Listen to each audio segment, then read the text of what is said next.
యేసుక్రీస్తు శ్రేష్టమైన ఉన్నతమైన నామంలో అందరికీ వందనాలండి. ఈ దినాన్న పసిపిల్లల్ని ఘోరాతిఘోరంగా చంపేస్తున్నారండి. అలాంటి పసిపిల్లల కొరకు ప్రార్థన చేయమని అడుగుచున్నానండి. మరి దేవుని వాక్యం ముందుగానే మనకు సెలవిస్తుంది.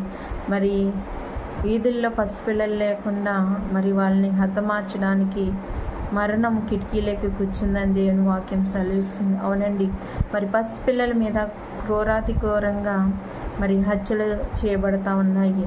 మరి సొంత వారే వాళ్ళని చంపేసే పరిస్థితులు కలుగుతూ ఉన్నాయి. అలాంటివి చూస్తున్నప్పుడు చాలా బాధాకరం కదండి. మరి అలాంటివి జరగకుండా మరి పసిపిల్లల కొరకు ప్రార్థన చేయండి.